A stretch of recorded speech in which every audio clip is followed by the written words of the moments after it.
Look what's happening in Africa. What are you saying? Africa will be a key partner in building the world we want to live in, whether it is on climate, digital, or trade. Our continent will continue to make steady advances in women's education and equal access to services, thereby laying the foundation for more stable and peaceful societies. For many African nations, megatrends like globalization and digitalization offer both great opportunity and enormous challenges, in part because of external players vying to assert their own interests. How the resulting upheaval impacts the continent is the subject of the Megatrends Afrika project underway at the German Institute for International and Security Affairs and its partner institutions, the Kiel Institute and IDOS. And this is the podcast series. On today's episode, we're talking about the Sahel and whether Europe should pay renewed attention to a region where millions of people continue to be displaced because of violent conflict and the devastating effects of climate change. We will ask how the EU can re-engage with a region where Russia has stepped in and where previous attempts to implement lasting security solutions have failed. I'm your host, Esme Nicholson, and to address these questions, I'm joined today by two of SWP's very own experts. Our first guest is Lena Tschörner, who joins us down the line today from Brussels. Lena is based at SWP's Africa and Middle East division, where she researches conflict, peacebuilding and political systems in sub-Saharan Africa, with a particular focus on Niger. Lena, welcome to the podcast and thanks for joining us today. Hello. Our second guest is Denis Tull, who directs the Megatrends Afrika project at SWP and whose research also focuses on civil wars, security policy and the political systems of the Sahel, with a particular emphasis on Mali. Denis, thank you for coming into the studio today. Thank you for hosting. Before we consider why and how Europe should re-engage with the Sahel region, perhaps we could start by outlining the current situation in some of the countries in the region. Lena, there have been major jihadist offensives of late. Can you perhaps bring us up to date, in particular with Niger? Yes. Well, first of all, I have to say that it has become increasingly difficult or challenging to have reliable data on the security situation because of the systematic state suppression of any independent reporting since the coup d'etat in July 2023 in Niger. But I think we can still see that the security situation in the country is deteriorating since the coup. Mm-hmm. So on one hand, the country is facing increasing security challenges from jihadist groups who continue to attack security forces, infrastructure, and also the civilian population. But who have, for example, also started to be more active in parts of the country that had so far not been directly targeted, or at least not so directly or to this extent targeted by jihadist violence. For example, the southern regions at the border to Benin and Nigeria. But on the other hand, there are also new armed formations that have become active and have claimed responsibility for a number of violent events, partly as a response to the coup d'etat, but also as a response to the increased insecurity in the country.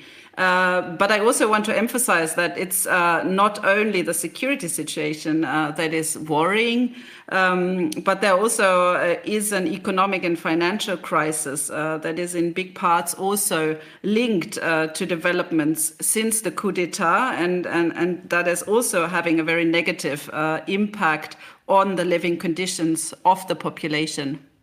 And those are perhaps some of the reasons we'll get into later as to why, and reasons as to why Europe should re-engage perhaps with the region. But Denis, what can you perhaps update us on the current situation in Mali? Sure. I think the story is roughly similar. The military has now ruled Mali for 5 years, took power by a coup in August 2020.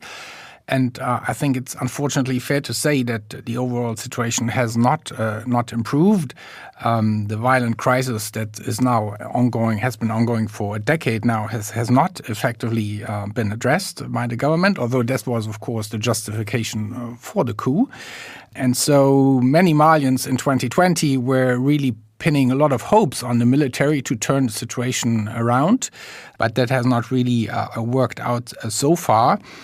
And that's evident in the economic sphere, although that has, of course, been a long-standing problem in the country, especially an energy crisis, which has taken its toll on the population, on livelihoods, on the private sector, on the employment.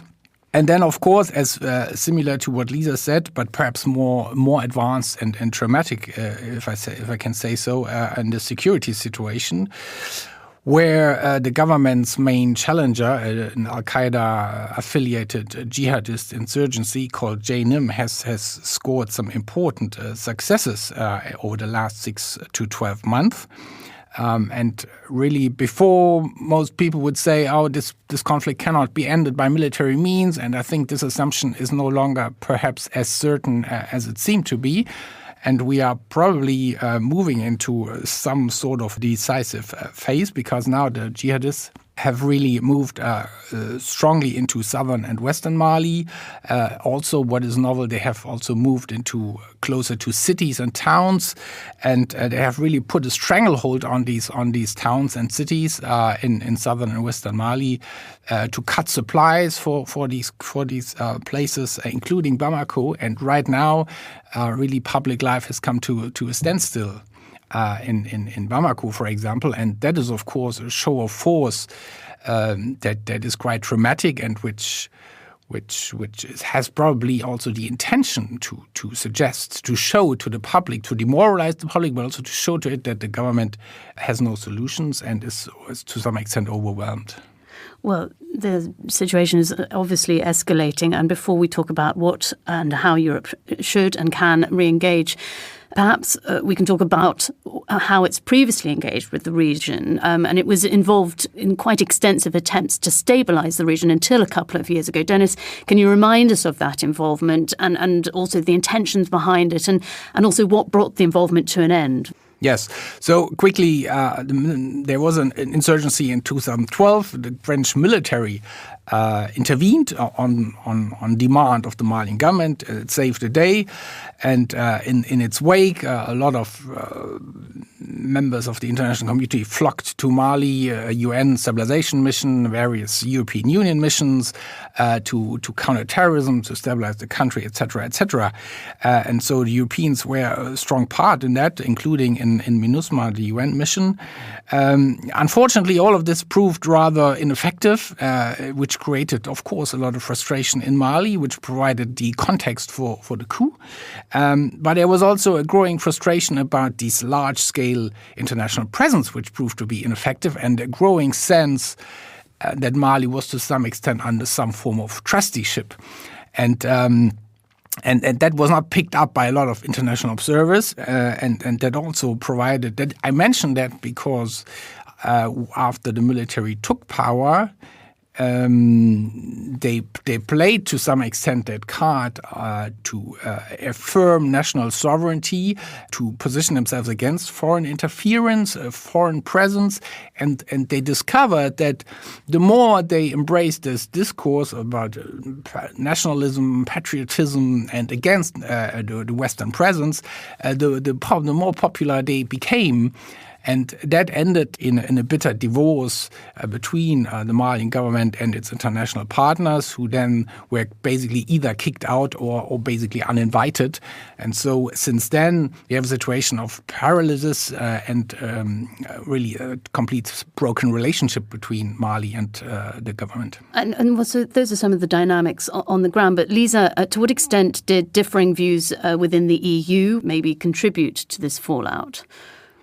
Well, the EU member states did not really manage to agree on a common approach on how to deal with the military governments in the region. So Niger, for example, after the fallout with Mali was seen as the last anchor of stability. There was lots of hope that with Niger, the EU could collaborate in order to stabilize the region. But then there was also the coup d'etat in 2023. And this put a bit the EU member states in a difficult situation. They didn't manage to agree on a common strategy. So there was on one hand, for example, France, who completely withdrew and decided to cut all diplomatic relations. in order to avoid giving any support to the military regimes. But then, on the other hand, there were Mediterranean countries like Italy, for example, who chose a way more pragmatic approach, which is in big parts driven by the interest to curb migration into southern Europe. So Italy, for example, even maintained its military cooperation with Niger. But in between those poles, there were also many countries like Germany, for example, who could not even internally agree on how to deal with the new governments in the region and were therefore rather hesitant, I would say, with regard to any further engagement. So while the German Foreign Office, for example, was rather in favor of the suspension of cooperation, the Defense Ministry, but also the Ministry for Economic Cooperation and Development, pushed for a renewed engagement and argued that even with the coups, the actual problems why the EU initially engaged in the region, so terrorism and migration, but also, for example, humanitarian needs and development goals, that they were still highly relevant and needed to be addressed, even though the democratically elected government had been ousted in both countries.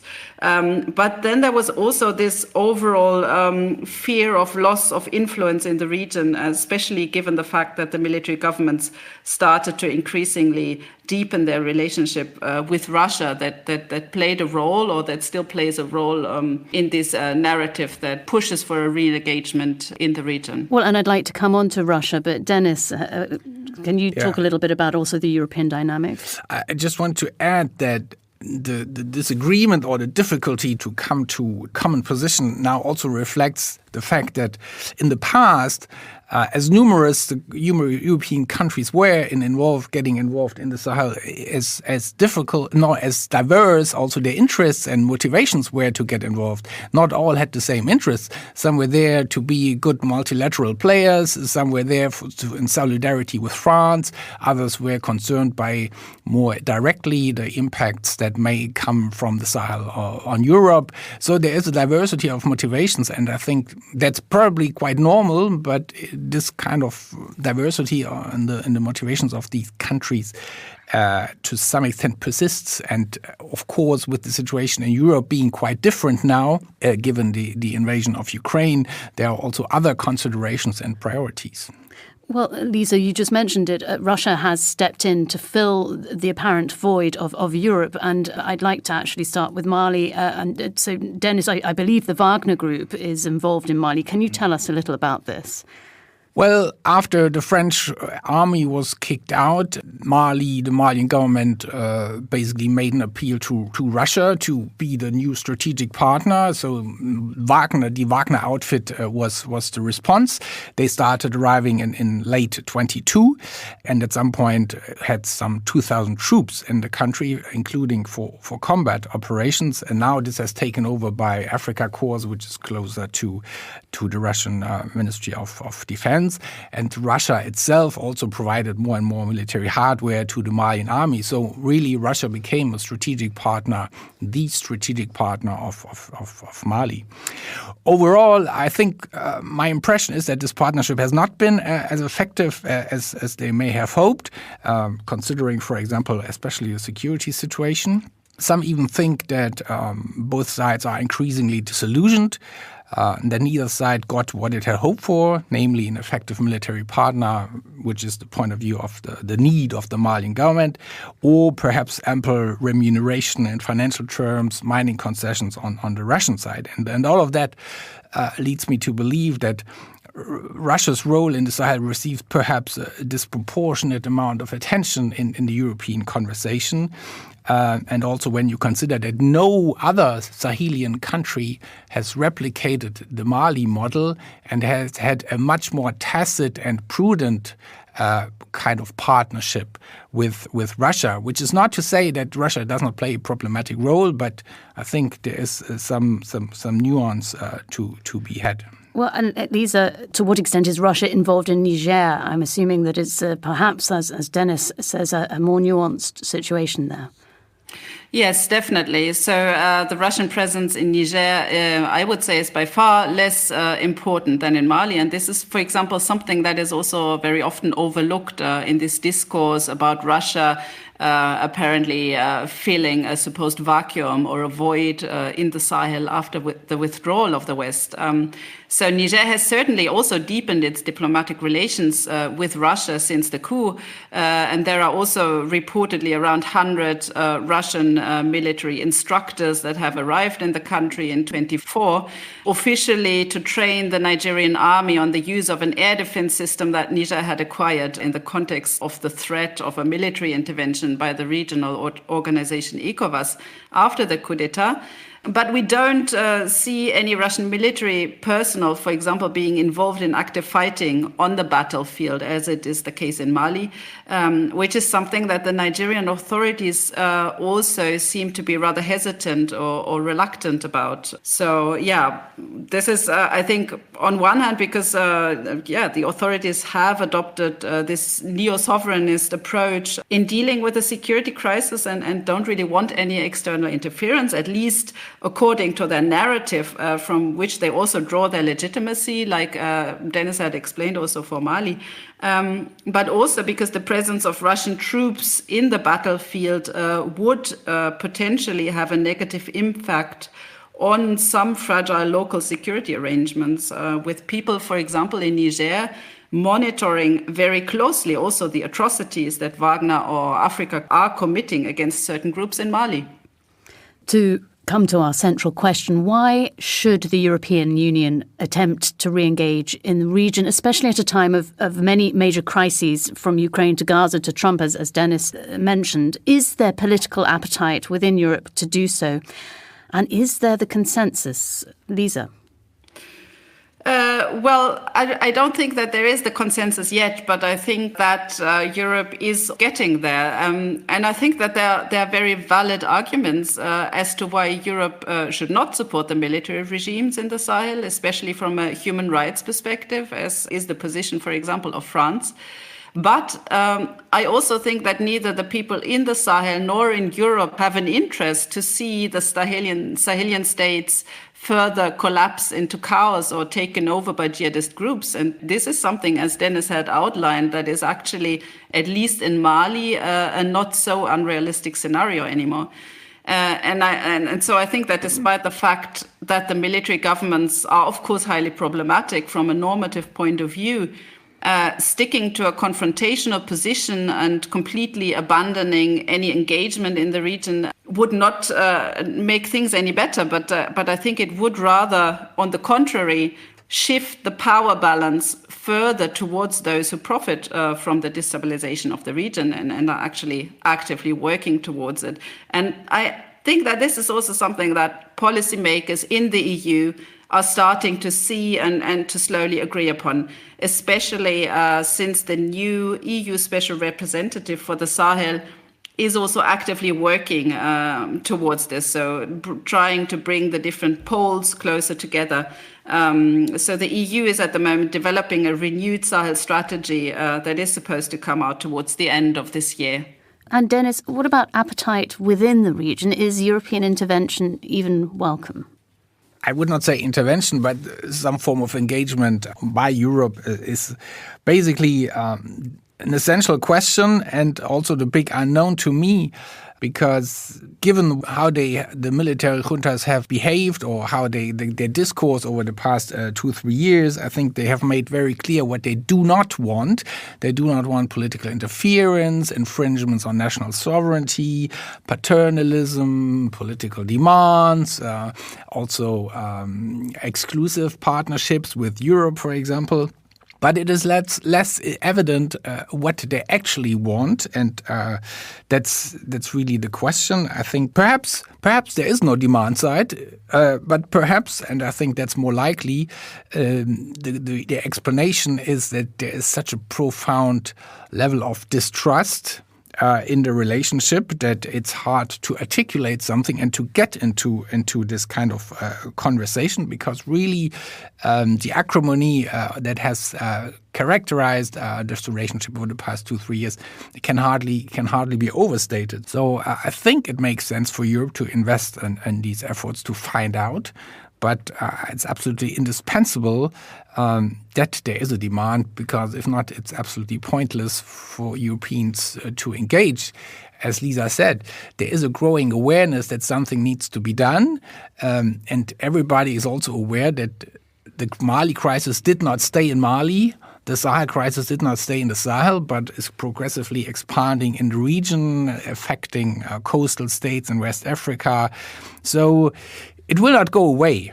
And what are the costs of not re-engaging within the region for Europe? I'm a bit cautious about often alarmistic kind of scenarios which suggest, that impending terrorist attacks on Europe from the Sahel may be imminent and such like. But I think this is a big region, and it's in the neighborhood of Europe. It is affecting West Africa. So there is it's certainly more costly not to act in terms of the stability, not only of the Sahel, but the region. And of course, security questions cannot be totally ignored. And so in the short term, of course, there is now a very big deal of pressure, because, a Syria-like scenario, for example, in Mali can no longer be totally excluded. Is another question whether this comes to bear. But so there is a lot of different factors coming into play to calculate the costs that Europe may incur. But these costs are, of course, first and foremost also for the region, because the countries in the region are the ones that are affected. And Lisa, what risks do you see, specific risks do you see in not re-engaging? Well, I think, as I have outlined, I think that the people in the Sahel don't have an interest in those states further collapsing, because I think there are hypotheses that one could also adopt, that after this, like if the military regimes collapse, that this will bring about a renewed wave of democracy. I don't really see this coming anywhere. So I think that what would come after a collapse of the military regimes would not necessarily be any better, but on the contrary, when it comes to a normative perspective, despite all the difficulties in dealing with the military governments in the region, there are good reasons why Europe should try to re-engage. And I also see it a bit differently than Denis with regard to this point, whether there is actually a demand. At least I can speak for Niger. The authorities have expressed that they would like Germany specifically to re-engage in the region, in Niger specifically. But I think the question is how. And this is where I think a political dialogue needs to happen, also on the European basis, in which, of course, different views and also problems can and must also be expressed and discussed, but in which also ideally common interests can be found. And they could then, I think, constitute the basis for a renewed engagement that focuses on the needs of the population and promotes human security. Because engaging in the region can, of course, not happen without collaborating with the de facto authorities. And this is something that Europe also must be clear about. So, there will certainly remain many dilemmas. But I still think that we need to keep in mind the costs of non-engagement and really think about what this means for the people in the Sahel. Well, Lisa, you've just raised perhaps the most difficult question, which I was saving for the end. You've touched upon it a little bit in terms of Niger, but how exactly should Europe re-engage? And particularly with Russia on the scene, does Europe have any leverage? Denis?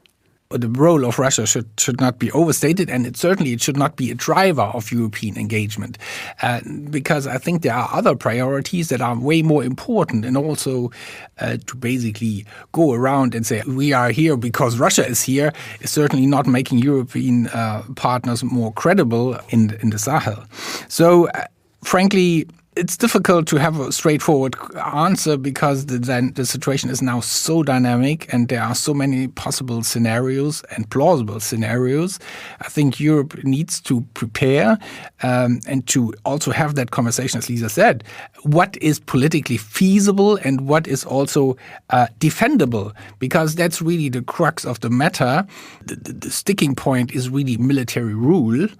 And not even military rule, but the confrontational attitude of military rulers in the Sahel. And so a lot of people are reluctant to normalize relationships with these regimes. And some, I suspect, for example, in France, would say, if we normalize relations with these regimes, this is the triumph of hope over experience. And this is hard to disagree with. But as Lisa said, I think there is a conversation to be had without red lines, as was the case before. I think Europeans also have to learn a bit their lessons of the past and the past mistakes.